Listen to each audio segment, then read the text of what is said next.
I had to clear this shit out of my head for a minute. Especially when you're overwhelmed. No, you don't never want to be overwhelmed, brother. You never want to be overwhelmed. That's what I forgive a position. Sometimes you can handle it, but when it gets to be too much, it's too much. Mm-hmm. So I ain't mad at you for taking a break. You know what I mean? Cause you know how I bet you like, I'm ready, man. What's going on? So hearing you say that now, I'm glad that that you did say, hey, we gonna do it here. Let me get through some things. I respect it, and brother, I hope that you definitely, doing what you need to get yourself right. Oh yeah. Cowboys and Lions play tonight. Let's see what defense steps up. Oh, okay. So you just gonna go for the juggler on me again? I like it. Alright, what defense steps up? What do you mean when you say that? Like, any particular thing you looking at?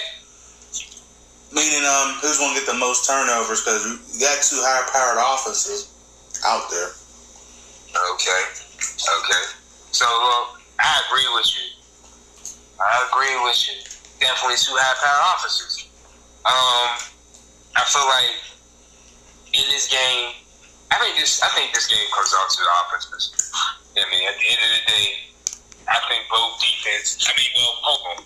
Let me stop myself because I was about to do it again. One defense plays their behinds off. And we have another defense to a trade that's starting to turn the corner. Yeah. They're starting to turn the corner. And they've beat up on some mediocre teams. And they beat up. No, come on, man. Who did they play last week? The Chiefs? Yeah, the Chiefs. You know what the Chiefs' record is, man? What, 6-6. Damn. Does that scream winner to you? Yeah. That screams winner to you? Yeah. The referees don't want the Chiefs to win, huh? Huh? I said the referees ain't cheating for them like that, huh? Here's the thing with this game right here. The refs couldn't do it. Because it was a game on national television. You do know a lot of those games where the refs was going that they was getting bad or they was getting cut. So you think that they was going to find a way to put Mahomes over when Mahomes and the Chiefs don't look good and everyone knows that they are not the same team? It was never going to happen. They beat up on a mediocre football team that has gotten over because they were aided and abetted by the referees. But now that they're a little long in the tooth, the league still wants Mahomes, but they just don't want this team. So they're not going to help them out on a primetime game on a holiday. A holiday you spend with your families. It wasn't going to happen. Right. So, who's the other team they beat on this 3-game winning streak? The Raiders. Don't loss. Vegas Raiders. What is their record? Shit. I don't know. They won more than 3 games this year. Yeah, they only had 3 wins. Okay. 3 wins. So I believe, if I'm correct, they're either 3-8 or they're 2-8. I just know they're not good. They beat up on that team. You know what? Like I said in the last podcast, they beat up on the Raiders in the second half, which means the Raiders were actually competing with them in the first half with that high-power offense that you want to keep calling about, or you people want to keep saying they're inconsistent. Then the other team they beat the Philadelphia Eagles. Oh, yeah. The Eagles was up 21-0. Yeah, it sure was. They come out, they run the same offense. We really need to have a conversation about Dallas. Do we? No. But we are going to have a conversation about Dallas because I just love to put I love to turn them around and say, I'm putting the boys in the ground where you deserve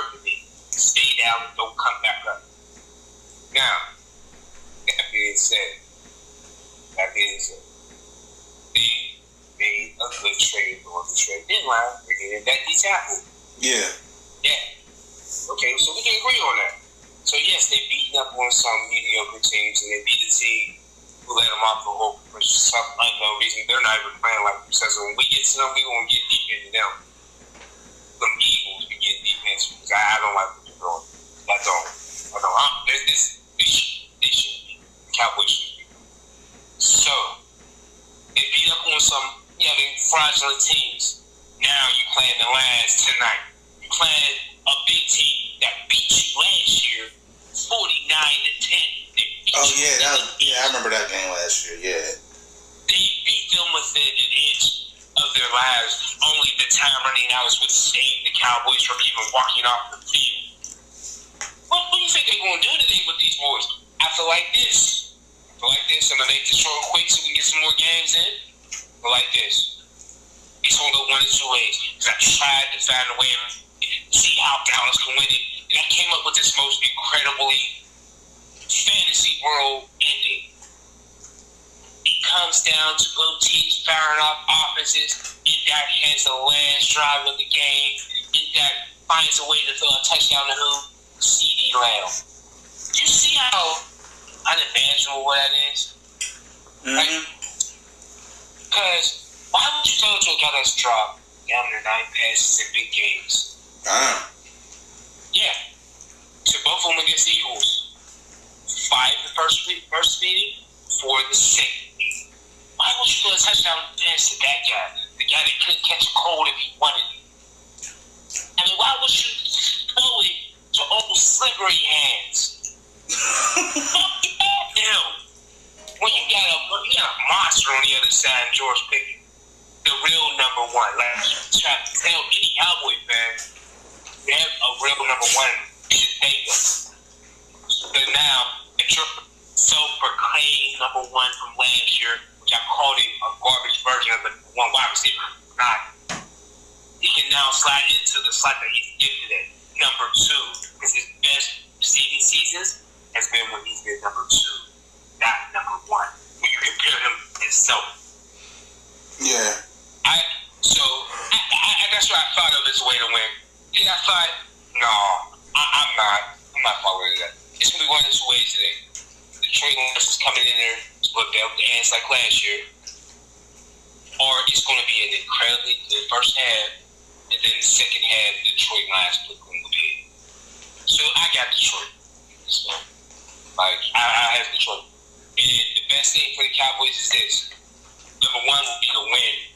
But for honestly, number 2, the realistic version, I believe, in my opinion, let this be a competitive game so you don't blow the confidence that y'all build up in the last 3 weeks. Next game, so.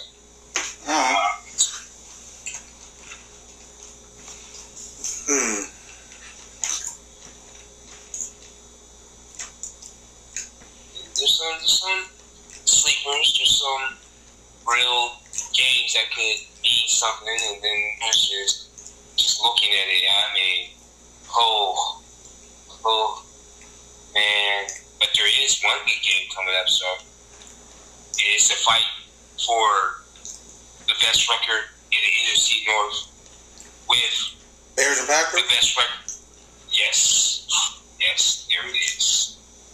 Now this is a game to talk about because let me say this.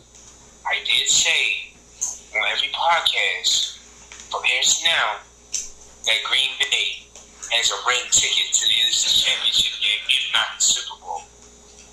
Well, here comes one of their big foes, the Chicago Bears. The Bears.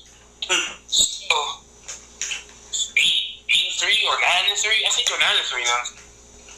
Listen. Let me check that. Because, man, I want to come with some good facts. I don't want to 9-3. 9-3. Okay. So, we are going to have the 2 Titans battling now because Green Bay is only a half game behind them because of that tie with Dallas. Or else they would be number 1 in the division. Man, this is going to be a slobber knocker, to is still the good Jim Ross words. This is going to be a slobber knocker. This is going to be a game where I feel like both teams have high-powered offenses. I think the Bears have a up-and-coming defense going against that monster on the other side, that pass rusher that I did say should be Defensive Player of the Year this year. And what has he been doing for the last 3 weeks, sir? Any ideas? You talking about the Bears? No. Oh, Packers. I'm talking about that guy on defense in Green Bay. Parsons. Yeah, what has he done over the last couple weeks? I ain't been watching him play all like that since he played against the Steelers. I'm going to tell you because I've been paying attention. That man has been averaging 2 to 3.5 sacks a game for the last 3 games. Green Bay has finally figured out how to use that monster. You don't just use him on one side. You can use him all over the front 7. They've been studying him. They've been putting him in linebacker, letting him rush the edge. He's been coming up the middle. Oh, yeah. They are learning how to use Mr. Parsons. He did that against the Steelers. Yeah, he did it against the Steelers. That is a part of that 3-game stretch. Mm-hmm. This man is a game changer that Dallas had no business getting rid of. He's living up to that contract now. No business of getting rid of. Not for the player that they got back when they could have kept him and then found a way to get that defensive tackle that they just got and still had him on the roster. You gave that man to Green Bay, and Green Bay is definitely a top 10 defense this year. This is going to be a hell of a game. This is going to be whose offense is better. The Green Bay's only struggle that they're having is their quarterback has been inconsistent, but they do have injuries on their offense. Lost that tight end 2 weeks ago that destroyed that squad. I mean, with 3 touchdowns. Oh, yeah. Real. He is roasted. 3 touchdowns. He's out for the year. That man, some of the best wide receivers has been in and out. So this game right here, to me, is going to give us an idea of where the NFC is running. I still feel like Green Bay, I don't care if the game or without winning this division, they're going to the NFC Championship.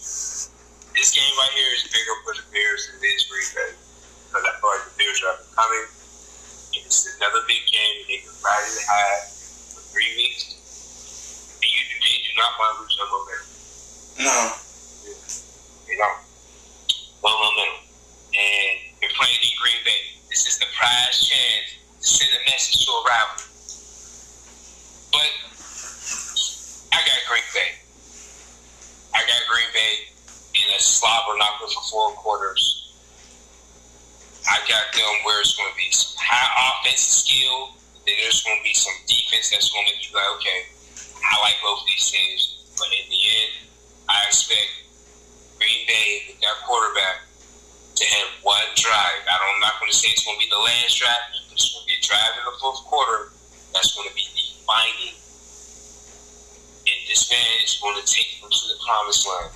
And I see the Bears, I see Green Bay beat them anywhere from 7 to 10 points. So I'm going to say I see a score of 27 to 17. Green Bay. In Green Bay. Oh, yeah, that is in Green Bay, yeah. Yeah, they may get the edge on that one. Since they're at home. It's not even about the fact that they're home. To me, this game is more about you have a quarterback in year 2 who's seen success. And it's over 10 weeks.